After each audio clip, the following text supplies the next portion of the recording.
আমাদের জীবনে দুটি অবস্থান থাকে। কখনো আমরা পেরেক, আবার কখনো আমরা হাতুড়ি।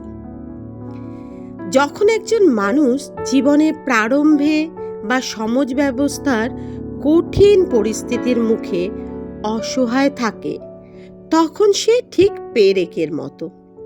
পেরেককে শুধু মাথায় আঘাত সহ্য করতে হয়, তার কোনো প্রতিবাদ করার জায়গা থাকে না, তার নিজের সিদ্ধান্ত নেওয়ার ক্ষমতাও থাকে না।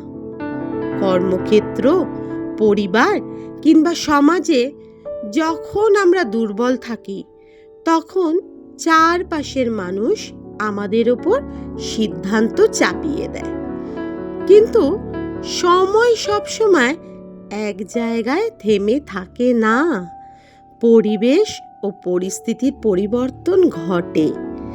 কঠোর পরিশ্রম, ধৈর্য এবং সময়ের আবর্তনে একদিন সেই দুর্বল মানুষটির হাতেও ক্ষমতা আসে। সে দাঁড়ায় হাতুড়ির অবস্থানে। পেরেক থাকার সময় যে অভিজ্ঞতাগুলো আমরা লাভ করি, তা কেবল কষ্টদায়কই নয়, অত্যন্ত শিক্ষণীয়। আপনি যখন ক্ষমতার নিচে থাকেন, সমাজ তখন আপনাকে দুর্বলতার জন্য কোনো সহানুভূতি দেখায় না। আপনি কাঁদলেও কেউ আপনার পিঠে হাত রাখে না, বরং আপনার দুর্বলতার সুযোগ নিয়ে আপনাকে আরো গভীরে পুঁতে দেওয়ার চেষ্টা করে। এই কঠোর বাস্তবতা আমাদের শেখায় যে দুনিয়ায় দুর্বলতার কোনো স্থান নেই। টিকে থাকতে হলে এবং নিজের অস্তিত্ব রক্ষা করতে হলে নিজেকে শক্ত করতে হয়। এখন প্রশ্ন আসতে পারে, হাতুড়ি হওয়ার পর সজোরে আঘাত করা বলতে আমরা কি বুঝবো? এটা কি প্রতিশোধ? এটা কি অন্যকে অত্যাচার করা? না। প্রজ্ঞাবান মানুষের জন্য আঘাত করার অর্থ শারীরিক হিংসা বা প্রতিশোধ নেওয়া নয়। এখানে আঘাত করা শব্দটির তিনটি প্রধান অর্থ রয়েছে। 1 নম্বর, নিজের অবস্থান সুদৃঢ় করা। যখন আপনার হাতে ক্ষমতা আসবে, তখন এমনভাবে কাজ করুন যেন কেউ আপনাকে আর কখনো আগের জায়গায় ফিরিয়ে নিয়ে যেতে না পারে। 2 নম্বর, অন্যায় ও শোষণের বিরুদ্ধে আঘাত।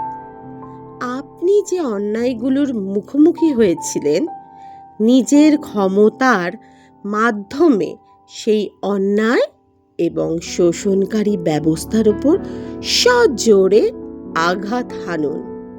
3 নম্বর, সাফল্যের আঘাত। আপনাকে যারা দুর্বল ভেবে উপহাস করেছিল, আপনার সাফল্য ও যোগ্যতার মাধ্যমে তাদের ভুল প্রমাণ করাই হলো সবচেয়ে বড় আঘাত। পেরেক হিসেবে আপনি যে যন্ত্রণা সহ্য করেছেন, হাতুড়ি হওয়ার পর তা ভুলে গেলে কিন্তু চলবে না।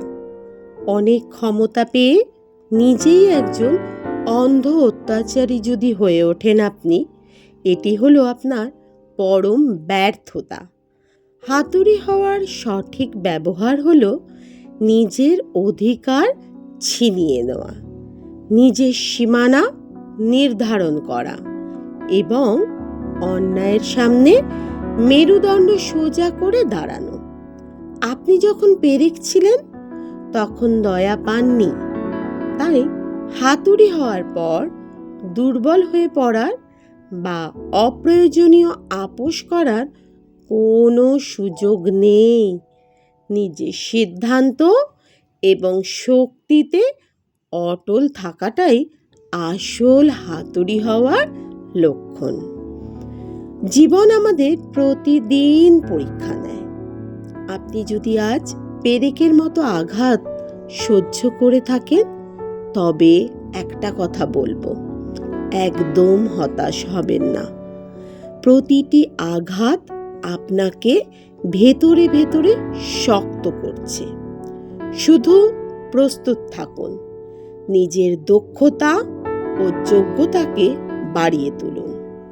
যেদিন সময়ের চাকা ঘুরবে এবং সিদ্ধান্ত নেওয়ার ক্ষমতা আপনার হাতে আসবে, হ্যাঁ, আপনার হাতে আসবে, সেদিন কোনো দ্বিধা করবেন না।